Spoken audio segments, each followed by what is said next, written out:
And just in case y'all not going to decide to do the right thing, if y'all got a crew, you got to have a fall guy in the crew.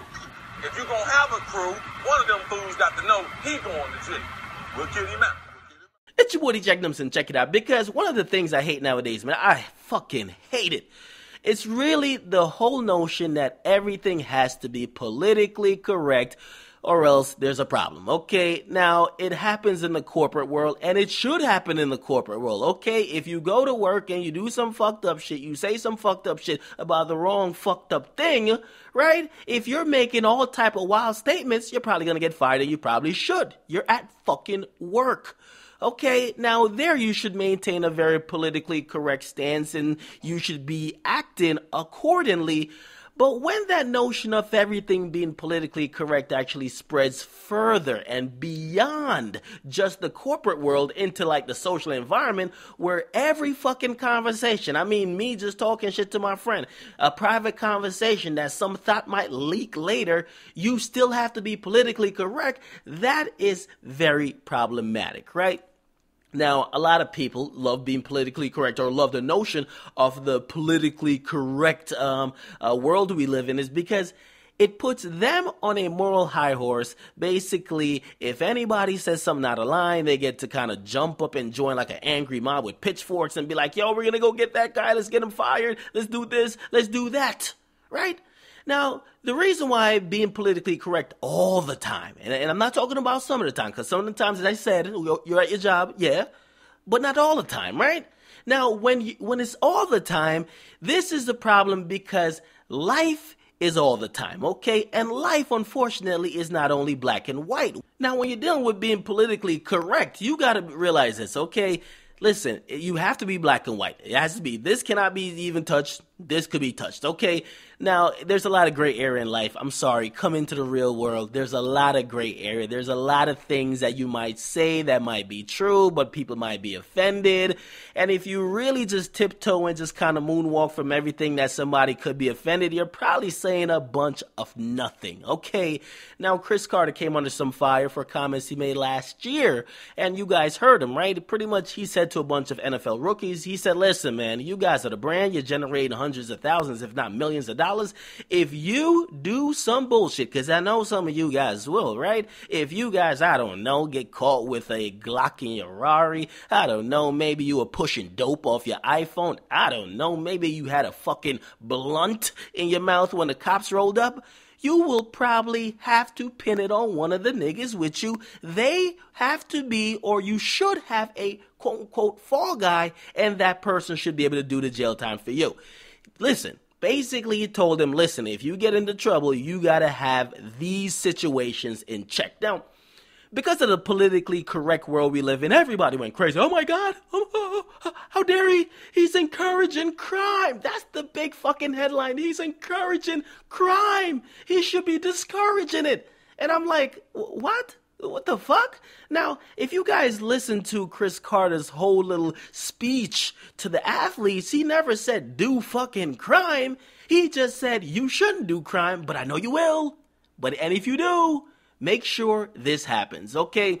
Now, that's the gray area, okay? And that's the area that nobody likes to touch, right? Reality is, no one intends to do crime. Nobody gets up after they sign an NFL contract and said, man, I can't wait to slap some bitches. I can't wait to smoke some goddamn weed. I can't wait to go get some goddamn crack rocks like Lamar Odom. I can't wait to go get my AK-47, put in my goddamn Ferrari, and drive down the block hoping I get caught. Well, maybe Aaron Hernandez does, but nobody does that. Okay, but shit happens. As Birdman Sandusky said, listen, shit goes left sometimes, right?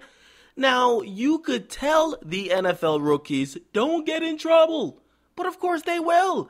Now, what Cris Carter said is what any parent would say to you. The biggest problem is with what he said is that, number one, he said it on the fucking clock, he said it on camera, and he said it with everybody looking at him. You don't say such a statement with everybody looking at you. You say it in the corner. You pull one guy to the side and he said, let me tell you this, bro. Listen, I know what you into. Okay, you into a lot of fuckery, a lot of coonery, okay? I hope you don't get into trouble. Actually, you should not get into trouble. But if you do, Make sure you have that understanding with all those bunch of idiots you're running around with. Somebody gotta take the fall. Now, what big of a problem is actually saying that? And let me be clear again, he's not encouraging them to do crime. He's just saying have a backup plan if shit does go left. Now, he told them don't fucking do it, okay? But if you do it, maybe you need to have some precautions or safety measures in check that you don't get all the way fucked over. Now, I'm going to kind of give you an analogy and I'm going to relate it to something in, I don't know, my personal life. But listen, for example, like my cousin, right? I mean, and obviously, it's a disclaimer. Obviously, this is different than crime. I know. Okay, my cousin, he's young. Okay, he just got into high school. He's the only black dude or big black dude in the white school that he actually goes to. He plays football.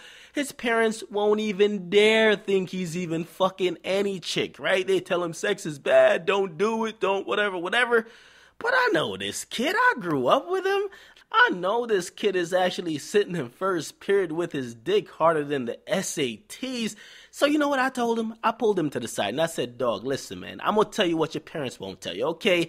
You're probably going to do some dumb shit, okay? And I'm hoping you don't. But if you do end up fucking one of these studies, please just know that you should use a condom. Actually, here's a spare one. Now, did I tell him to go fuck a bunch of bitches? No, I ain't tell him to do that shit. Now, I told him if he did do it, please use this precaution. Now, as I said, completely different from crime. But still, it's still the same principle. I'm being realistic. It's the gray area knowing that people have free choice and usually people do fuck ups. Now, to act like he's just subliminally co-signing crime and I'm talking about Chris Carter when he says, hey, have a fall guy, it's really disingenuous to the whole message here and the whole point he was putting across. He was telling them don't fuck up, but if you do, have a plan B, all right? So I'll continue to say that the biggest problem or the biggest mistake that Chris Carter made was actually that he didn't bring them to the side. That he said that in front of everybody. That he said that like, this is the first course of action. No, okay? He should have told them, like in public, listen, man, don't do no crime. Then at the end of the thing, when everybody's leaving, it's like, come over here. Nigga, come here, okay? This is what you do, okay? This is how you finesse it and finagle it, okay? And because he didn't do that, he's getting into a lot of trouble. But of course, everybody wants to be up on the moral high horse. Pin him to the cross. Pin him to the cross. I heard it. I didn't think it was that bad. And because of that, we got to be real. This is something everybody co-signs in hip-hop. Everybody says, listen, you got to have a weed carrier who has nothing to do but possibly serve 3 years for a gun charge for you. That's it.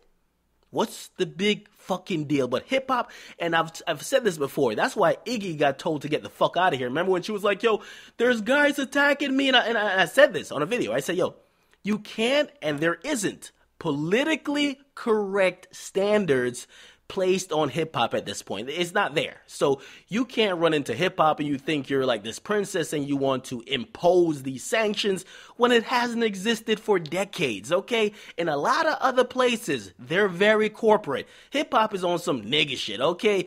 That's the reason why a lot of like politically correct standards or morals don't exist. But in a lot of other places, it does, okay? So that's why you could say that openly to somebody in hip-hop, but in like NFL, you can't really say it. As I said, you should whisper it behind closed doors, but I still agree with the message. Get in the comment section. Make sure you guys like, definitely subscribe, man. It's your boy, Akademiks. Am I bugging? You agree? Get in the comment section. We gonna talk about this shit, okay? I'm out.